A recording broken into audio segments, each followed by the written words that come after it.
César trae un tema muy interesante sobre lo que está pasando en las instituciones que cuidan a niños huérfanos, y me llamó mucho la atención lo que tú mandaste, César, y con base en eso yo me puse a hacer otro asunto que tiene que ver con niños huérfanos. Hasta abril del año pasado habían más o menos 1.562.000 niños que alrededor del mundo habían sufrido la muerte de un padre, su madre, abuelo, abuela, que los cuidaba, o algún pariente que los cuidaba. Eso fue hasta abril del año pasado. Pero después una experta de la Universidad de Oxford dijo que ese número aumentó a 5.200.000 en noviembre del año pasado, y que el número de los llamados huérfanos COVID podría llegar a los 10 millones este año, alrededor del mundo. En México tenemos ciertos datos.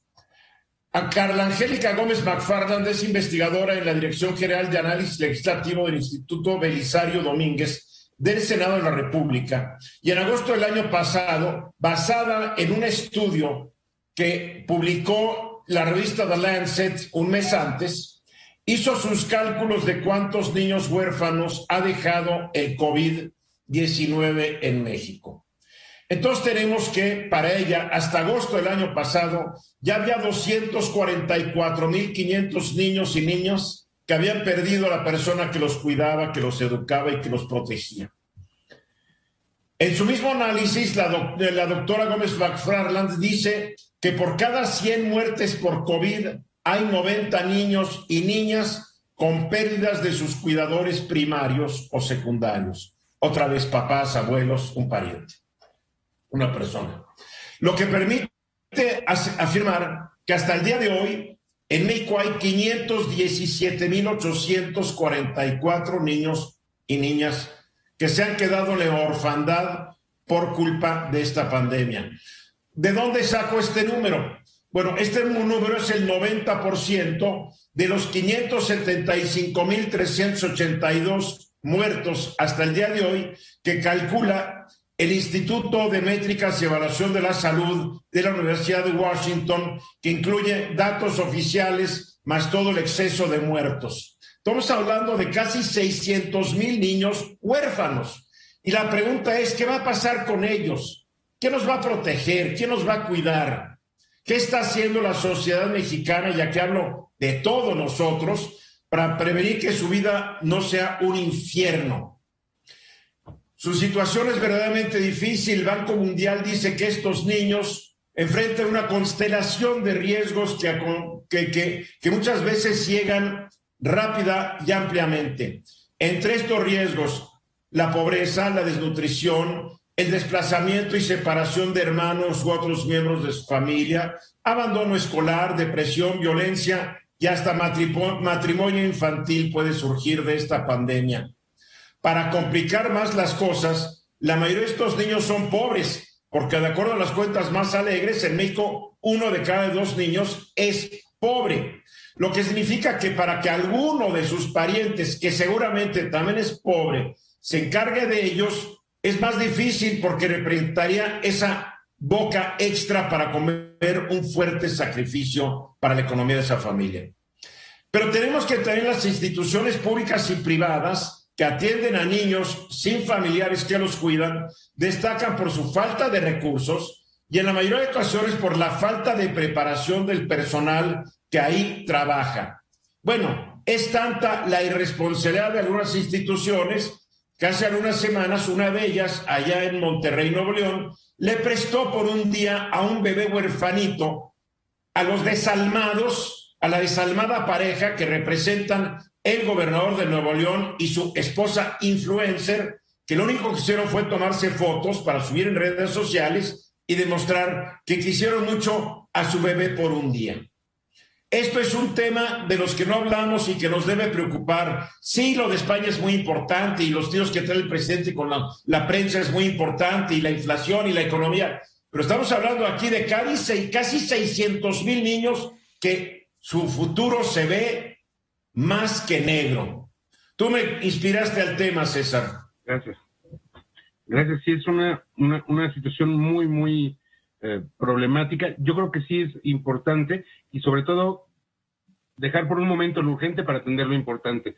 Estamos hablando de las cifras que acabas de mencionar, los niños y niñas que han quedado huérfanos por la violencia acumulada por tantos años. Y de ¿Esos cuántos son? Porque tú tienes ese dato. Eso estamos hablando sobre los 50,000 adicionales. Estamos hablando de un sistema mal diseñado, mal llevado, que se basa en la asignación presupuestal a la cantidad de niños que hay internos. Y entonces tenemos 30,000 niños internos en distintas instituciones que podrían ser adoptados, pero que no lo van a hacer porque tienen algún problema en su situación de su papelería legal. Son 3 procedimientos que se llevan, uno el penal, otro civil y otro administrativo, para poder asignar un niño. El DIF dio solamente 8 adopciones de junio a diciembre del año pasado, según sus propios datos. Y esto quiere decir que la situación es tan agravante que suceden cosas como los niños maltratados que vimos en este albergue. Y quiero hacer notar algo importante. En esta situación, los albergues privados tienen vigilancia... Pero no nos cuentes toda tu historia porque al rato vas tú. Habría que ser entonces muy puntuales en que estamos desamparando una fuente que va a ser necesariamente violenta, agresiva y muy problemática en los próximos años. Luis Miguel.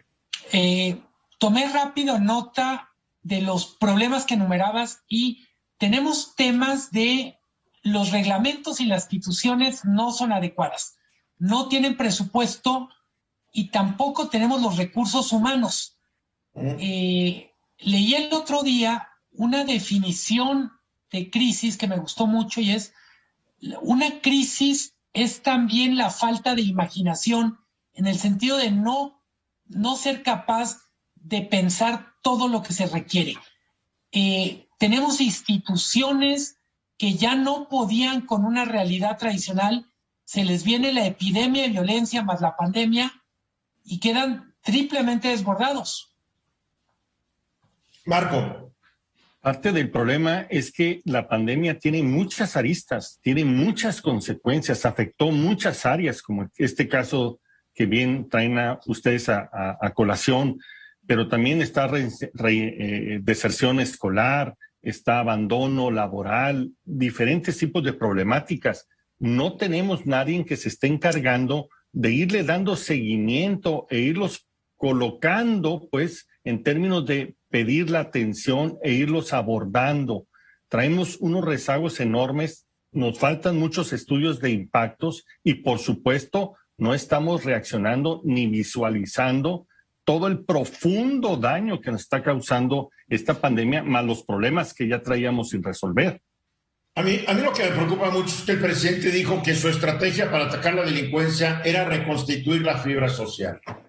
Yo quiero que el señor presidente me explique a mí y al país qué piensa y cómo piensa hacerle para que 600,000 niños y niñas que han quedado en la orfandad por el COVID, estoy exagerando, nomás son 575,000, perdón, aunque nos explique el señor presidente cómo se va a encargar el Estado de ellos o cómo va a pedir que la población, los mexicanos, la sociedad se encarguen de ellos y con qué recursos. ¿Con qué supervisión? Porque estos niños se quedaron a la mano de Dios y la experiencia me ha demostrado que a veces Dios suelta a estos niños de la mano para ver cómo le hacen.